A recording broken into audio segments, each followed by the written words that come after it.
I dođe mi Serban Clash, danas ćemo snimati Clash Royale i kao što vidite pokazat ću vam danas nešto, nećemo danas igrati jedan battle, nego ćemo pokazati kako sam igrao protiv Simketa Srbende. Kako sam igrao protiv Simketa Srbende, on je u 50 ludih Srba, prvi lik u Srbiji, mislim sad je drugi. Ja mu želim svu sreću da dostigne do prvog lika na svetu u Clash Royale, ali to možda, to njemu bit će baš teško dostigne toliko baš trofeja. Hajde da počnemo, eto. Ako počeli smo kao je svaka igra. Ja sam njemu bacio, ja mislim princezu, princezu. On je brao meni arčerke. Onda on meni bacio taj log. Ajde, neću ništa da vam pričam. Gledajte vi sami, neću ništa unapred da vam govorim.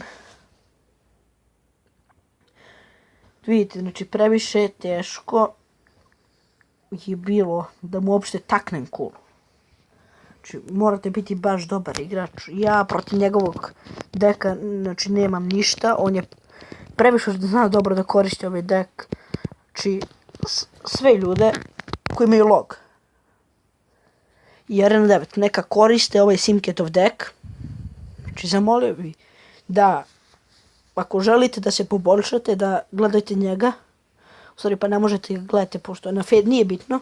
Ako želite da ga tražite na Facebooku, to morate sami pronaći, ja vam to ne mogu reći, jer je to njegova privatnost. Eto, sad ću vam pokazati to da završim klip, da ga postavim na YouTube. I eto, vidjet ću šta mogu da uradim, da pokušam sa Šiletom, da vidim da li će on pristati da odigram i protiv njega jedan battle. Čisto onako da igram protiv dva lika u Srbiji. Dva lika u Srbiji koji su previše jaki. Sad otprilike, vidite, kad sam ja htio njega da pitam uopšte da ne snimam za YouTube, on je mene pitao. Pitaj šta hoće, samo nemoj da pitaš koliko sam para potrošio. Neki ga obično to pitaju. Pa, na primjer, ako već ima da se kupi, što ne bi neko trošio pare na igricu ako relativno igra stalno tu igricu? Na primjer, ja sam trošio malo para na igricu i sticam okolnosti, dobio sam legendarnu, povećao levele karta, baš na puno, znači sve. Ovdje se on bio malo zezno sa logom, kao što ste vidjeli, ali onda su mi njegove arčerke, dobro. I znači, svi ga relativno to pitaju, ali to je u principu i glupost. Iskreno, lik ekstra igra, znači dek mu je ekstra. Ja protiv njega nisam mogao ništa, bukvalno ništa. Znači, evo, pogledajte.